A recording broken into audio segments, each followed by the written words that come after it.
Welcome to the Black Gay History Channel. Please share this video and subscribe to this channel for more captivating content. I finally had the pleasure of rewatching the black cult classic Western Posse. And not only did I thoroughly enjoy it, I realized it was even gayer than I'd previously imagined.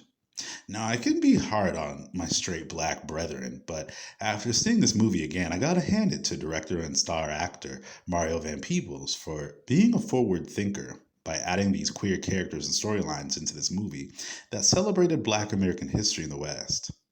Even in the 1990s, black gay men had little to no representation in blockbuster movies. So I'm sure black queer characters being subtly written into this moving Western narrative was progressive for its time. Though I don't think black American viewers were ready for a full-fledged black gay cowboy love story, there are some queer characters in Posse that I think are worth discussing. Mario Van Peebles directed and starred in this all-black Western fictional story that was meant to highlight the hidden truth that many American cowboys were black, and their stories were hidden and underrepresented by mainstream American media and history. Peebles stars as Jesse Lee, a Buffalo soldier turned outlaw who escapes Cuba and the U.S. military with a band of friends in order to bring stolen gold back to his black hometown, Freemanville, where his father, a community leader and preacher, was lynched by the Klan. There are so many 90s heartthrobs in this movie, it'll make your head spin. So for all the gays like me, plenty of the cast and bare booties in this movie, outside of the great action storylines, make this movie worth watching. Stephen Baldwin plays the token white boy of the clique, Jimmy, and one of the quintessential villains and hotties of the 90s, Billy Zane, plays Colonel Graham, an evil racist soldier hell-bent on finding Jesse Lee. There's many other sexy leading men in this film, like Blair Underwood, but one of the most ambiguously queer characters in this movie is Obobo, played by movie star Tiny Lister Jr. Obobo is Jesse's right-hand man and one of the strongest cowboys in the posse, and I couldn't help but notice that his character was written as subtextually queer. Now, I've discussed many times on this channel how before gay characters were widely accepted in film, they were at many times written subtextually, in a subliminal way where most gay viewers could get the gay references. And I'm going to explain the ways in which I think Obobo was queer. Out of all the members in the posse, the one who seems to never want to leave Jesse's side is Obobo. And I think he is low-key in love with Jesse.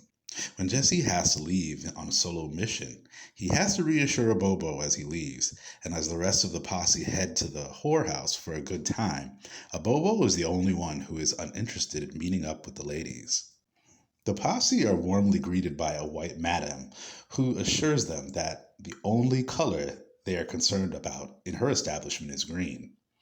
It is no coincidence to me that Obobo happens to find the only drag queen sex worker in the joint, who reveals her flat chest under her dress, and Obobo runs away scared. Mario Van Peebles ain't slick, and I'm certain Van Peebles wrote Obobo as queer, even if Obobo hasn't realized it himself. It's clear the drag performer sought out Obobo because a queen knows another queen. Even the posse's wild child named Angel calls Obobo out, saying, "You real tough when it comes to shooting a man, but when it comes to shooting a woman between the legs, it's a whole nother story," and laughs as he slaps him in his peen. After escaping the white militia and hiding their gold, the posse found a watering hole to bathe, and I was delighted to see all the posse get naked and have a naked wrestling match in the water.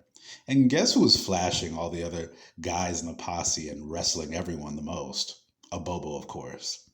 The posse move on and find a destroyed black caravan and a child who was still alive, his parents lying unalived nearby.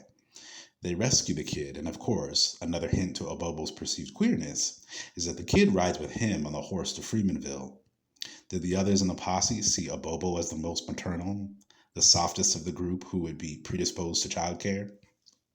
Now, later on in the film, Obobo finally does find a woman he likes, though we really don't see them be intimate together. Y'all are never going to convince me that Obobo's character wasn't on the gay or bi spectrum. And an even more obvious queer character in Posse is Preston, the local barber in Freemanville, played by iconic TV actor Reginald VelJohnson. Since this role, VelJohnson has played gay roles on TV, So him playing a Queenie Barber in this Western was actually a precursor for his more open gay roles in the future. When the posse gets back to Freemanville, Preston watches from the window telling his client, "Ain't that King David's son? Well, anyway, what we gonna do about your hair, child?" I'm a Southern raised sissy, so I can confirm that Preston is clearly using gay Southern lingo in every line in this movie. In another scene, when Jesse is trying to convince the citizens of Freemanville to fight off the coming militiamen and the Klan, Preston speaks up saying, "Now you was right and we was wrong, but ain't nobody got no time to be kissing up to your fuzzy behind."